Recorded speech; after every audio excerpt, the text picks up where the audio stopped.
Hi, xin chào tất cả mọi người, chào mừng mọi người đã đến với kênh Trinh Cuộc Sống Mỹ. Hôm nay ngoài trời tuyết rất là nhiều, tuyết rơi nhiều lắm mọi người. Ngày hôm qua nay là bão tuyết luôn á, tuyết rơi dày lên tới khoảng 25 cm đó mọi người. Khắp mọi nơi đều phủ một lớp màu trắng tinh luôn. Nên là mình có cái ý tưởng ra ngoài có một cái đại chiến thịt nướng mọi người cùng gia đình mình. Xin mời mọi người cùng theo dõi gia đình mình có buổi tiệc đại chiến thịt nướng ngoài trời nha mọi người, với thời tiết rất là đẹp như thế này. Mọi người thấy không, hai bên đường trời ơi tuyết nó rơi trên mấy cái tán lá, nó quá trời đẹp luôn mọi người. Đoạn đường vô cái chỗ mà mình nướng thịt thì nó hơi gồ ghề đó, tại vì tuyết mọi người nên là nó lún, xe nó lún ở dưới á, đi rất là khó khăn. Nhưng mà thôi kệ nó, ráng để quay lại có một bữa tiệc đại chiến thịt nướng cho mọi người xem ha, để cùng chiêm ngưỡng với bão tuyết ở Mỹ như thế nào nha mọi người. Xin mời mọi người cùng theo dõi video clip và đừng quên like, chia sẻ clip và đăng ký kênh giúp Trinh Cuộc Sống Mỹ nha mọi người. Cảm ơn mọi người rất là nhiều. Tới nơi rồi mọi người ơi, đây chỗ này chỗ yêu dấu của mình đây. tuyết hôm nay phủ đầy hết sao? Sao nhóm lửa đây Thiện? Ok. Yeah. Wow. Hi mọi người, giờ mình đã đến nơi ngay chỗ mình để mình cắm trại, để mình dã ngoại chỗ này mọi người. Ngay chỗ này là bữa hổm mình nướng gà ăn đó, mà hôm nay tuyết phủ hết trơn rồi. Đó. Hôm nay mình đến đây, bây giờ mình đã tới rồi. Bây giờ mọi người cùng theo dõi mình video clip của mình để xem hôm nay mình có món đặc biệt để dành cho mọi người nha. Cùng theo dõi video clip của mình nha. Đừng quên like, chia sẻ clip và đăng ký kênh giúp Trinh Cuộc Sống Mỹ nha mọi người. Cảnh này wow, cảnh này quá đẹp mọi người ơi. Tuyết phủ trắng hết trơn lạnh. Hôm nay lạnh lắm. Âm 2 độ mọi người. Đó. Mình phải có cái nón bự như vậy mới được. Chứ không tuyết xuống như mưa vậy đó. Mọi người thấy không? Ok, cùng theo dõi video clip với mình nha. Mọi người, cái chỗ này bữa hổm mình nướng gà ăn nè mọi người. Hôm nay tuyết như vậy nè. Đó là cái bàn hổm mình ăn đó. What is that honey? Wow. How high? 40 centimeters maybe. 40 centimeter? No, not 40. I know, I think 25. Yeah. Coi nè. Coi nè mọi người. 30. Tuyết chắc cũng khoảng 25 30 cm. Ai để cái chai gì ở đây? Hả? Wow. Don't throw it at your mother. Mình có đem một ít củi mọi người. Củi khô mình kiếm bữa hổm để trên này cho nó khô á. Bây giờ lấy xuống Thiện. Lấy xuống không? Hắt cái bây giờ lấy cái này xuống mới được. Đem nhóm lửa, không biết làm sao nhóm lửa ở đây. Chết rồi Thiện ơi. Tuyết nó rốc vô giày mẹ, lạnh quá à. Ui da. Lấy củi xuống coi. Giờ mình đốt lửa chỗ này mới được. But you listen, we're gonna have to find those big logs and the rocks we did before to put the grate down. Okay? Yes. Để gần cái chỗ cái bàn này nè, mình ăn cho nó ấm. Right there? Yes. Perfect. No, wait. Come on. Hold on. Come on. Come on. Yeah, come on, man. Come on. Lạnh quá. You want to clean this table? Yeah.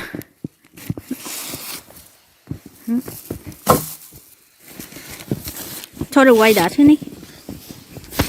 Put away. I don't know whose it is. I don't know. Put away. Yeah. Here.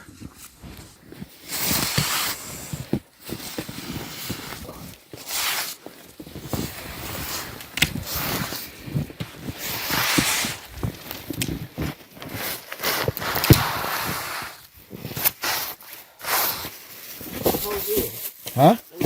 Oh, it's snow over here. So keep on breaking.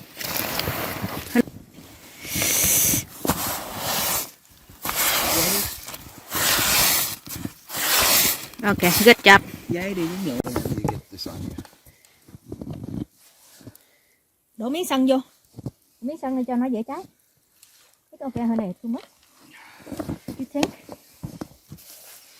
Okay.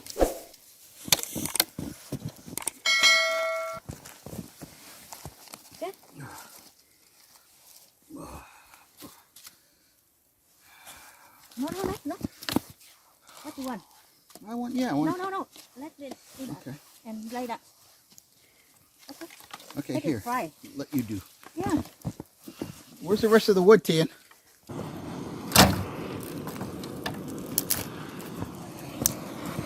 No, yeah, good job. Enough.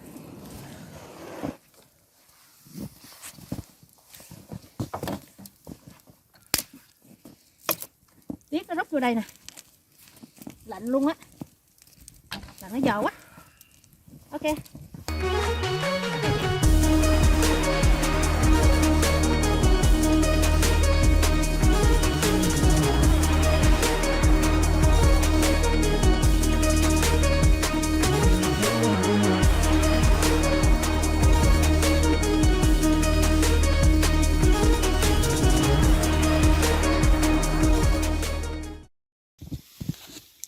Làm gì vậy?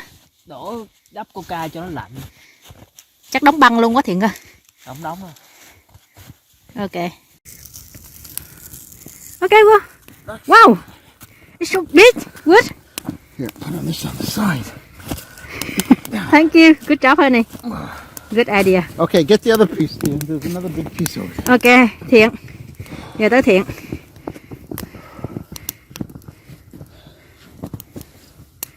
Cái này sáng hồi nãy phải mang bút được rồi. Mang cái đôi giày này nó rút trong tuyết, nó rút trong này lạnh quá. Có chừng cái suối vô đó Thiện. Yeah, this piece. Bữa nay mình đốt ở gần cái bàn này cho nó ấm mọi người, để ngồi trên bàn ăn cho nó ấm.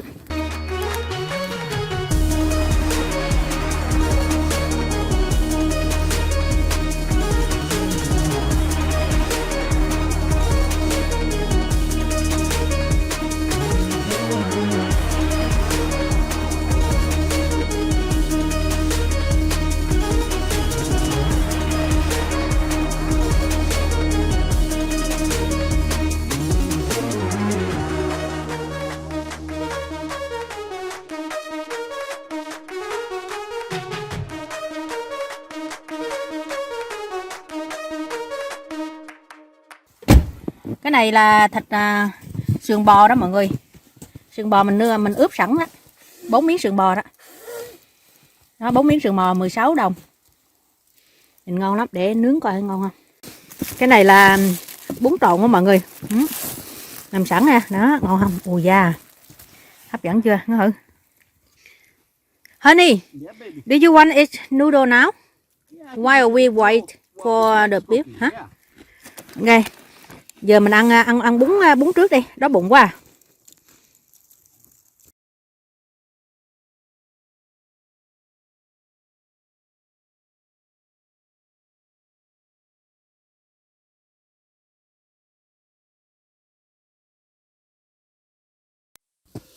Giờ mình ăn cái bún miếng này trước mọi người. Ngon quá à.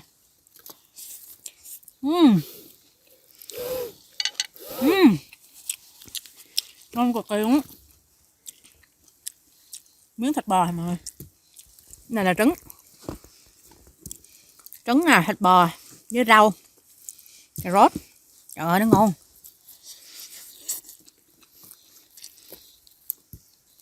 Bỏ dầu mè nữa. Với hột mè mọi người. Ngon lắm. Wow.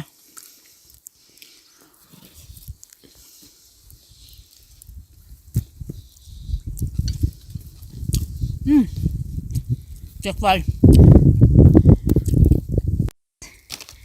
Your noodle. Why is that plate so cold? You're ridiculous, honey. It's snow.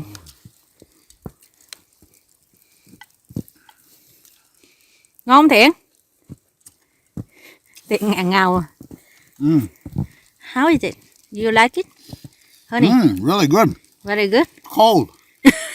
Yes. Ngồi chút đó đi Thiện. Lấy nước.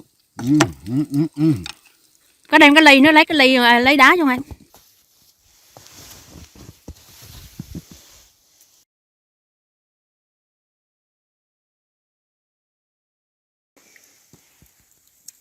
Wow. Nhìn hấp dẫn chưa? Được chưa?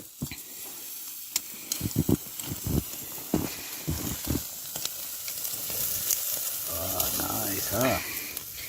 Don't let it burn like before. Tea. Calm down. Not tea. This isn't chicken. No, just like we eat barbecue. Yeah. Barbecue burn outside but really good inside. Yeah. Barbecue burns outside, but really good inside.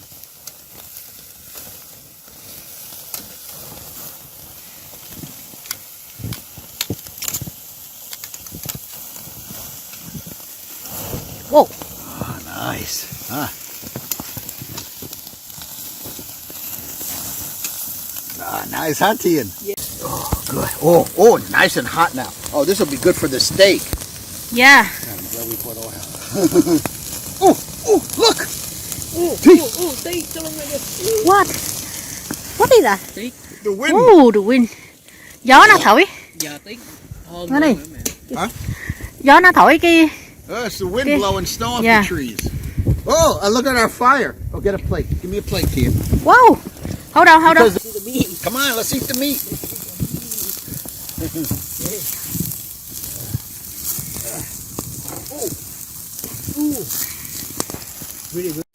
Thử. Wow, nó ngon. Sao thấy ấy ánh sáng hả Thiện ơi? Nhìn nó tái tái luôn hả Thiện? Đúng rồi, Mỹ bò này phải ăn Bò này ăn tái vậy nè. hả? Đúng rồi, Ui, nướng Thơm. nhiều quá nó cứ ngắt à. thơm quá. Very good smell. Wow. Wow, Lạnh hay nóng vậy? nóng. Mà thơm á. Chịu không nổi. This is eating American style. Okay, this is eating American style. Ôi da, sao da vậy à? Mmm. Oh my. Miếng nó Chấm. chín quá đó mẹ. Vậy hả? Đúng rồi, nhìn đen hơn không? Chín quá là nó dai vậy hả? Dai vậy đó. Ok. Wow, nó thơm. Cái này đâu nữa. No, I'm saying it's done. Ngon lắm mọi người. Mà mọi người nè. Yeah, good, huh? Ướp vừa ăn lắm hả?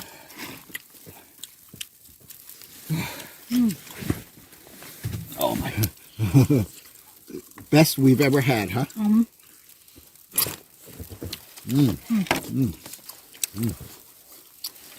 Bò nướng xong mọi người. Thích nướng xong rồi. Bút bó đâu anh. Go take. I don't think it needs it.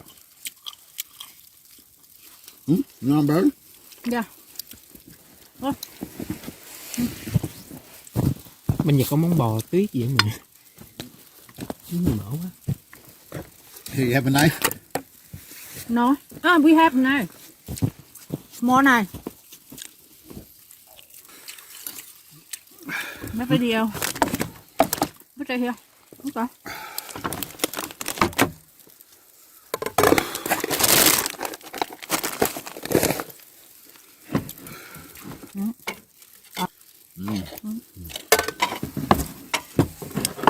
Ăn đi con. Vậy quá Miếng này. hơi nhiều quá mẹ. Miếng này mỡ quá. Mấy miếng này nhiều mỡ quá. Mỡ ăn ngon. Béo mà háo. Mình kêu With my brother, we can cut this and let's take the dinghy to shore and make a little fire. Make a little fire. And cook this with them.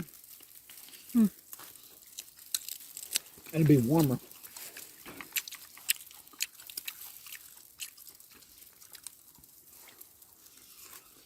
Now, if a bear comes, we throw him the steak. We jump in the car. Sợ anh nói nếu mà có gấu ra. Thấy miếng thịt bò cho nó. Nhảy lên xe trốn.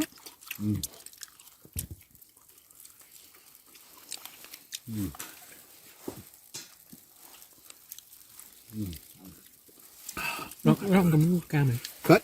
Should I cut this up? Yeah. Here, video.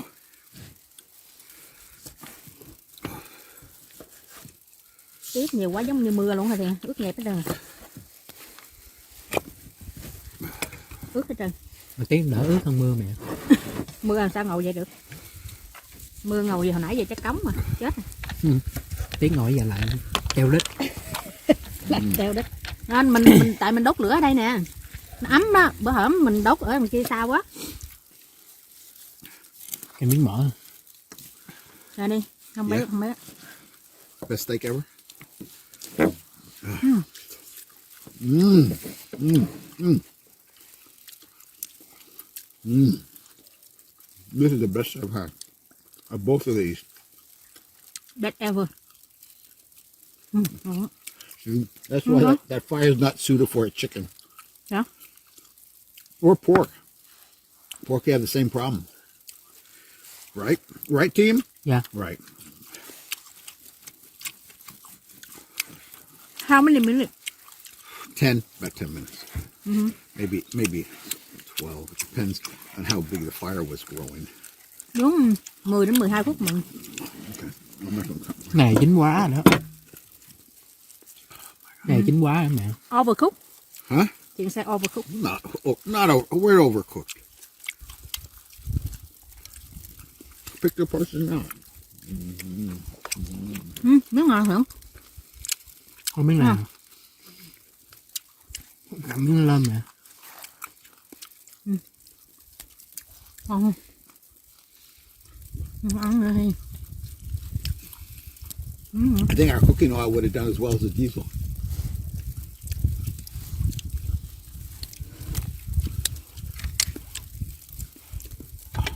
Lạnh quá nó. My hands are cold. I'm cold too. Mm.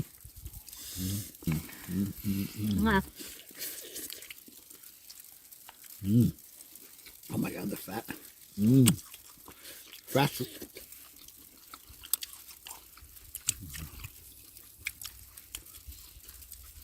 There's a theory, a Lạnh hypothesis. nó ngon mà. Look, Thôi đã. same guy who went by before. À. That there's a hypothesis that we domesticated dogs. Bắt đá rửa tay luôn. Are you listening? I'm trying to teach both of you. Dogs became domesticated because, domesticated from wolves. They became dogs, right? Why did they come? Because ancient man, 40, 50,000 years ago,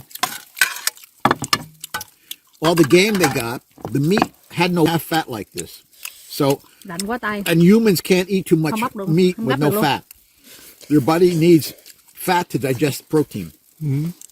So that people would give the dogs the excess meat they had. They still eat the bones and the other stuff, but they couldn't. But they had too much meat with no fat, and so dogs would hang around and eat that, and that's how people think that wolves became domesticated into dogs.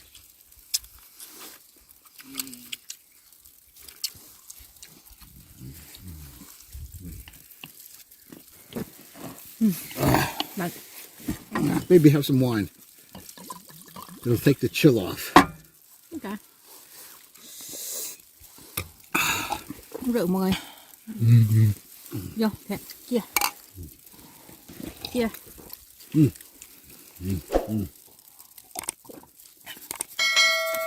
Thịt bò là uống rượu đỏ này mới ngon. See, this is the best dinner ever. Best ever. I don't think we should eat on the boat anymore.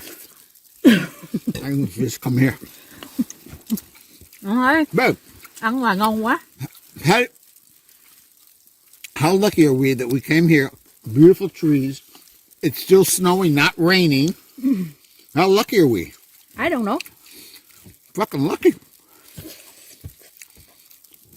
We're really lucky. I mean, it's been raining all week, and now, one day we have free to come here. It's snowing, and we got a ton of snow. Don't so move. cold. You can't move. Yeah. Cái nó lạnh. Ngồi đi chỗ khác nó lạnh trời ơi. Bịch marshmallow đó mẹ. Đó. Bên này luôn hả? And you need to find a stick. Đó. Nhìn tay tái thì ngon.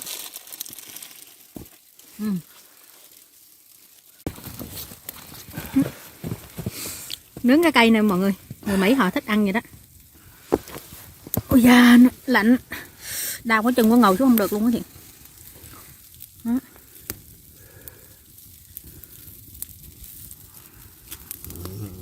I like mine carefully turned. Ui da. Đây, đồ ngon chưa? Đó, ngon đó Thiện. Đó. Vậy đó chứ. Ai mà mẹ làm sao mà quay cái hô đâu. Nó cháy lên luôn vậy hả? Đúng rồi, là bỏ miệng. Bỏ miệng cho phẩm miệng hả? Không, đây là nó mày bỏ vô là hết gì luôn. Vậy hả? Mmm. Mmm. Mmm. See? Brown lives matter. Black Lives Matter. Mmm. Mmm.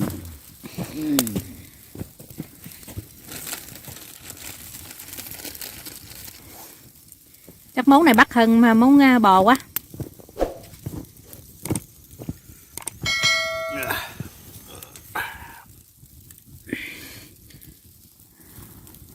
Ian, Ngon ha. Chết mẹ nó cha. Thổi đi. Cha hết nguyên cây còn. Thổi đi. look. You ready? Yeah. Hold on Thiện. Ok. Look, Yeah. black like me. Mmm. Không đâu, Wow, không đâu.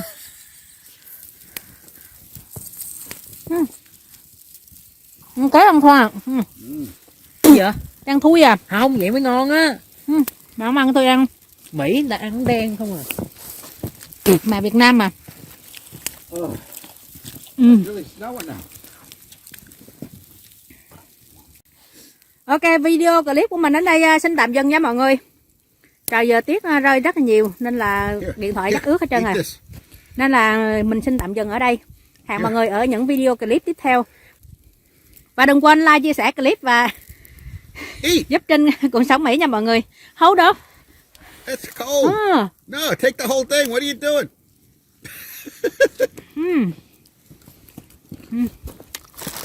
Good. Cảm ơn mọi người rất là nhiều. Cảm ơn mọi người đã theo dõi video clip của mình và ủng hộ nhiệt tình. Bye bye, xin chào. Bye bye, xin chào và hẹn gặp lại ở những video clip tiếp theo.